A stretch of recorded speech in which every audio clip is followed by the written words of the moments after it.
Et salut tennis et bienvenue dans cette nouvelle vidéo. Aujourd'hui, on continue le calendrier de l'Avent et on s'attaque à une nouvelle brique, la brique de la préparation physique, du physique. Donc évidemment, le physique, c'est beaucoup lié à notre identité. On en a déjà longuement parlé dans cette vidéo sur l'identité. Ça dépend de notre morphologie, de notre physique, de nos points forts, de nos points faibles, etc. Mais là, aujourd'hui, on va rester un peu plus général sur la préparation physique. Donc, petite historique de la préparation physique. En fait, elle a évolué au cours du temps, évidemment. Ça a commencé dès Suzanne Lenglen, donc très tôt, début des années 1900. Où c'était la première chose à faire de la préparation physique. Elle s'entraînait comme à la boxe, elle faisait de la corde à sauter et elle s'entraînait physiquement pour améliorer ses performances. C'est une des seules d'ailleurs, c'est grâce à son père qui l'a forcé un peu entre guillemets à faire de la préparation physique, mais ça a marché parce que c'est devenu l'une des choses les plus emblématiques du tennis. Elle a même sa statue à Roland-Garros, en plus elle est française. Mais voilà, c'était vraiment la première. Ensuite, le tennis, à ces années-là, il n'y avait pas vraiment de physique, on jouait vraiment en pantalon, on jouait en chaussures, le but c'était la grâce. Évidemment, il y avait une notion de performance parce qu'on voulait gagner les tournois, mais voilà, le physique rentrait très peu en compte. Je suppose, puisque j'y étais pas, mais qu'on croyait beaucoup à la génétique, on était fort ou pas, etc. Et il y avait très peu quand même d'entraînement, en tout cas on a très peu de sources là-dessus. C'est surtout avec l'invention du tennis moderne et du nouveau classement, de l'ère Open, où le physique s'est vraiment ultra développé. Et puis c'est aussi lié au matériel.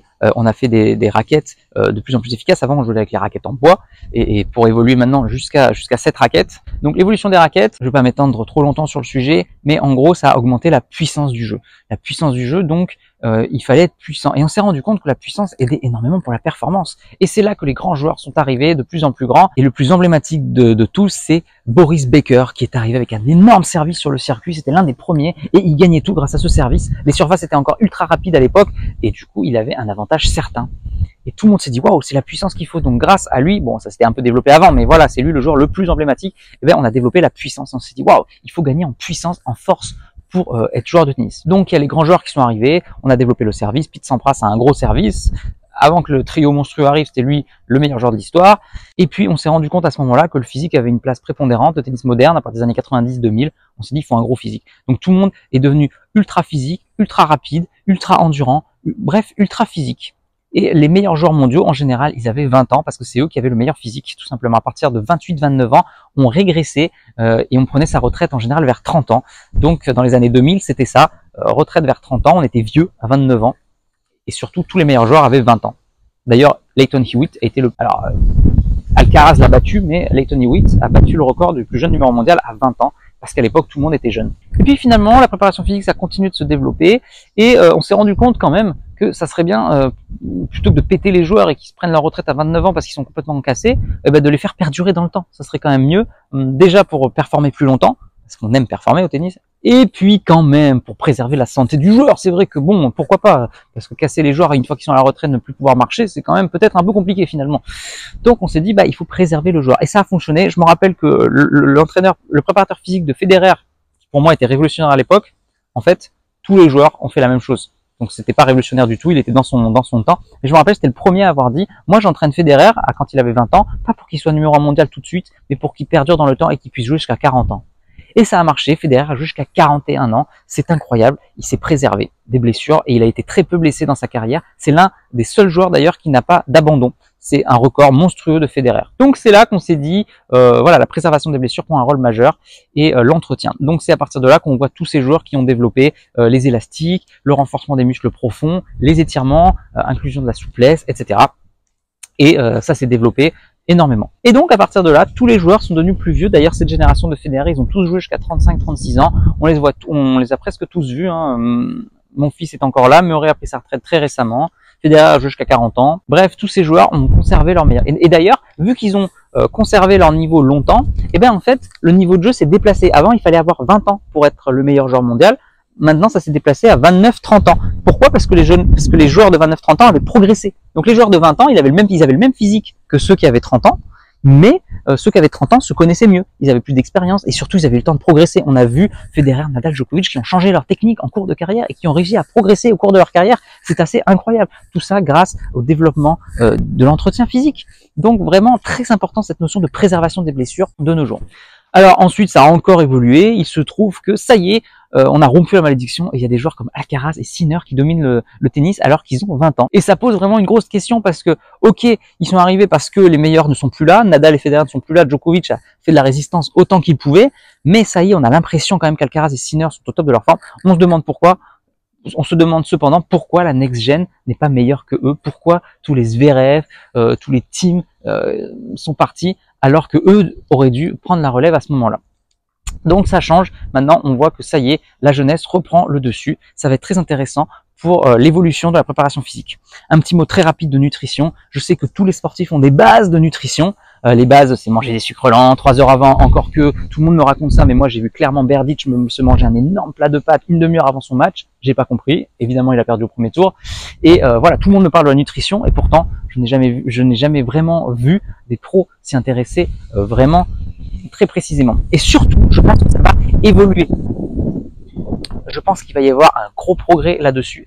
Les gens vont devenir tous comme Djokovic. Djokovic est pour moi le maître de la préparation physique. Il est à fond sur la souplesse, il est à fond sur la nutrition, il est à des techniques de récupération, à mon avis secrètes que l'on ne connaît pas encore.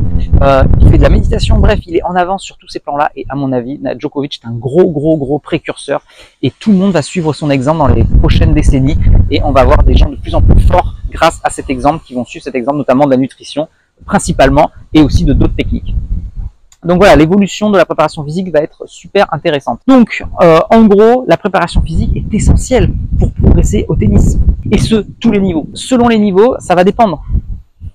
Évidemment, quand on est débutant, c'est plus la coordination et développer un peu peut-être l'endurance, un peu la puissance. Plus on va se rapprocher de genres de compétition, plus on va chercher la puissance pour vraiment essayer de dominer l'autre, et puis plus on va s'approcher du haut niveau, plus on va chercher aussi, donc en plus de la puissance, déjà tous les éléments évidemment, mais la préservation des blessures, hyper prioritaire de nos jours. Personne n'a envie de se blesser. Il suffit juste de faire de la préparation physique. Alors tout le monde n'a pas envie de faire de la préparation physique, c'est évident, tout le monde a la flemme, mais en tout cas tout le monde sait que si on veut éviter de se blesser, notamment quand on prend de l'âge, passer les 35-40 ans, eh bien ça serait bien de faire un peu de renforcement musculaire, de faire un peu de souplesse, etc.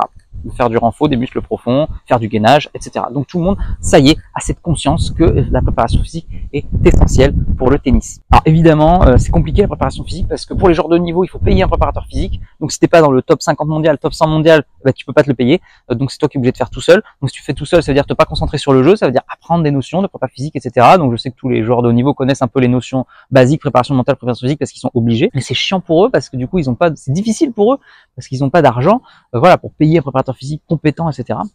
Le joueur de club, pareil, pour son niveau, il se dit bah je vais pas m'engager un préparateur physique, je vais le faire un peu tout seul, donc on cherche plutôt des formations en ligne, des vidéos, etc. Mais voilà, les préparateurs physiques, ça existe, heureusement. Mais je pense que ça pourrait se développer plus, notamment dans les clubs. Je vois rarement des préparateurs physiques pour toutes les équipes des clubs et tout, ça serait pourtant génial.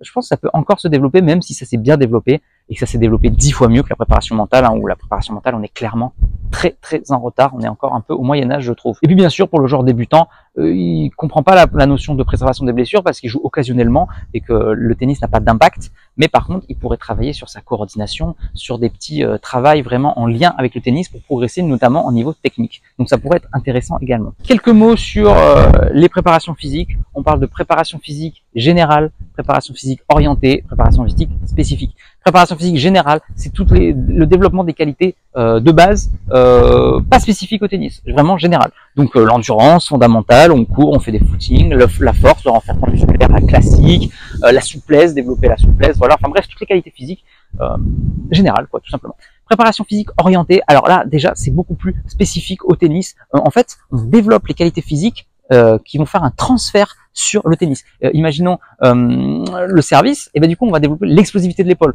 Donc on va travailler d'abord du renfort, puis ensuite très vite on va développer le renforcement justement de l'explosivité de l'épaule. Et le but c'est que le développement de l'explosivité de l'épaule va se transférer sur le geste du service. Donc le but c'est de faire des qualités physiques nécessaires au tennis, qu'on peut faire en dehors du terrain, mais qui vont se transférer sur le tennis. Et ensuite, il y a la préparation physique spécifique. La préparation physique spécifique, c'est vraiment que des trucs de tennis. On va faire des trucs des échelles, la coordination, voilà, vraiment ultra spécifique, spécifique tennis, quoi. Vraiment, on est sur le terrain, on va développer les muscles nécessaires à la gestuelle. Bref, on est 100% sur le terrain, sur le tennis. Voilà. En général, la préparation physique générale se fait en amont, loin des compétitions, pour justement transformer la base. plus on va se rapprocher des compétitions, plus on va faire l'orienté, et plus on est sur le terrain, plus on fait en compétition, plus on va faire que du spécifique à 100%. Il y a aussi une notion d'âge, plus on est jeune, plus on va faire de la PPG, hein. Je sais que les ados et les jeunes pour le haut niveau font que de ça. Alors quand tu es sportif de haut niveau, tu peux plus, t'as plus une intersaison, tu as un mois d'intersaison et c'est trop court pour te faire, alors tu peux refaire un peu de physique, mais pas développer tes qualités non plus de base. Donc le but c'est vraiment, en arrivant à 18 ans, d'avoir toutes les qualités de base et ensuite de faire que du spécifique une fois que tu es joueur de haut niveau pour l'optimisation et voilà, pour être entre les tournois. D'ailleurs, c'est monstrueux ce qu'a fait Alcaraz, hein. À son âge, réussir avec ce physique, c'est impressionnant. Petit mot rapide sur Alcaraz. Déjà, on l'a vu, entre 2 saisons, il a changé. Tout d'un coup, il a pris énormément de muscles, il est devenu monstrueux physiquement. Donc ça se voit qu'il a fait un gros travail, donc chapeau à lui. Et puis attention, parce qu'il est très fort physiquement, mais ça fait déjà plusieurs années qu'il cale en fin d'année. Il est complètement épuisé, et il gagne plus un match en fin d'année et est souvent blessé. Donc on va voir si ça va se répéter au fur et à mesure des années ou s'il va réussir justement à prendre de la maturité vis-à-vis de ça. Ça sera très intéressant de suivre son parcours au niveau de sa carrière. Voilà pour cette brique sur la préparation physique. J'espère qu'elle vous a plu. Demain, on va rentrer un petit peu plus en détail sur les qualités physiques requises pour le joueur de tennis. Je rappelle que j'ai fait un calendrier de l'Avent entier sur la préparation physique sur cette brique, 24 vidéos que sur la préparation physique, vous avez tout en détail, c'est monstrueux, n'hésitez pas à aller consulter ce calendrier de l'Avent. Si ce sujet t'intéresse, s'il te plaît, soutiens-moi, clique sur j'aime, mets un commentaire, je serai ravi de te répondre. Et puis surtout, partage des vidéos, c'est vrai que le nombre de vues, c'est le plus important pour développer la chaîne, pour l'algorithme, c'est ce qui m'aide vraiment le plus. Et puis n'hésite pas à me soutenir aussi, à me donner même 1 € sur Tipeee, ça me ferait beaucoup de bien. Tous les liens sont dans la description. Allez, moi je vous dis à demain pour la prochaine vidéo, n'oubliez pas, allez jouer au tennis, faites de la préparation physique, progressez, et surtout, faites-vous plaisir. Ciao. Si tu es encore là, c'est que soit tu es très motivé, et dans ce cas-là je te félicite, soit que tu aimes ce que je fais. Dans tous les cas, s'il te plaît, laisse un commentaire pour donner ton opinion et soutiens mon travail, soit en partageant les vidéos, c'est important pour l'algorithme, soit en allant sur Tipeee. Tu peux aller encore plus loin en t'abonnant à ma newsletter où je te donnerai plein de conseils. Rien de plus facile, clique sur le lien dans la description. À bientôt.